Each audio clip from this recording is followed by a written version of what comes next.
Episode 2 of Like a Dragon, Yakuza sees us cut back to the children's home, Sunflower, in 1986. Nishiki and Miho almost get hit by a car until the fearless Kazuma shows and tries to fight the gangsters off. Back in 2005, we see Yumi in hospital, alive, despite the car falling out the parking lot.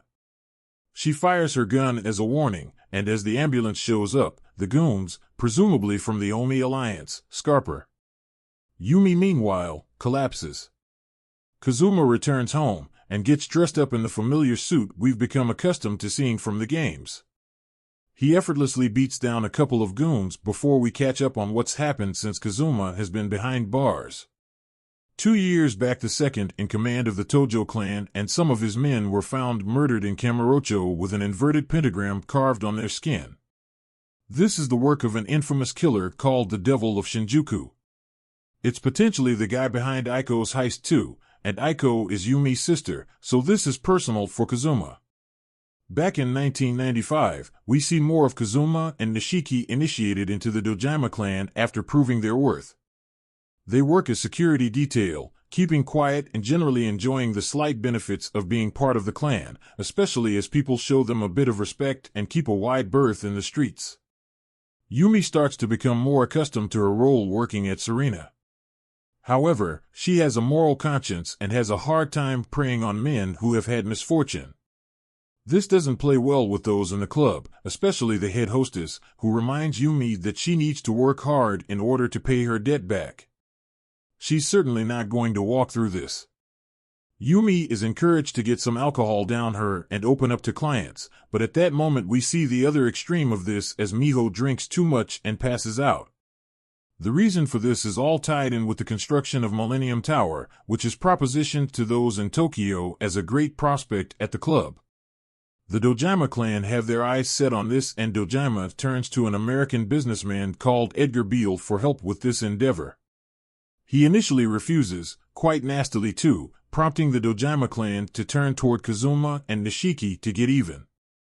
Shibusawa enlists their help to steal the deeds from Edgar Beale, an American businessman who has all of this locked up in his safe. However, they need the Hanko, a sealed stamp, to make everything official. It's not inside the safe, thanks to Kazuma's warning earlier on. It turns out Edgar has handed this over to his sister, Alice, who is urged not to let it out of her sight. The Dojima clan are desperate for this Hanko, so Dojima leans on new faces, Majima and Taiga, to help retrieve this.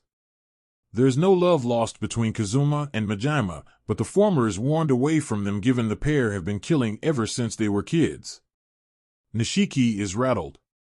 Speaking of rattled, that night news breaks of Keiji Shibusawa of the Tojo clan arrested on suspicion of murder. The man he allegedly murdered? Edgar Beale. The next day, Mio recovers from pushing herself at the club, while Kazuma comes under fire in his role during the heist. Nishiki finds out where Edgar's sister is located and urges Kazuma to join him in order to get this Hanko first. Back in 2005, Aiko awakens in bed to find Kazuma there looking over her. She pretends to be asleep though, and he eventually leaves. He's got more important fish to fry, and this comes from showing up to see the chairman at the big memorial that afternoon. He points out that there's a war coming and they need to do what they can to stop this occurring. Nishiki volunteers himself to try and douse the flames, and in exchange for doing this, he wants the chairman's blessing to deal with the Oyagorshi as he sees fit. As the episode closes out, Kazuma shows up at the manga store, which is being used as a front for money laundering.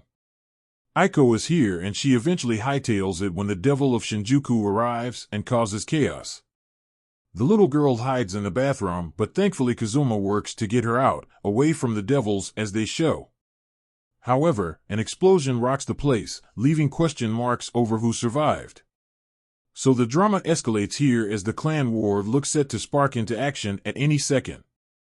There are obviously forces working to try and ignite this powder keg, and those in positions of power are maneuvering to try and stop, or encourage, this occurring. Most of the episode jumps back and explores more of the past, with a good deal of drama and background surrounding Kazuma and Nishiki's ties. It'll be interesting to see what led to the pair parting ways, and how Nishiki became head of the Tojo clan. If this is anything like the games, it should spark the rivalry that appears to be coming in the upcoming episodes. The drama has been decent so far, albeit a little hard to follow if you're not completely clued up on the games and the different clans operating within the Yakuza universe, but it's been a decent watch all the same.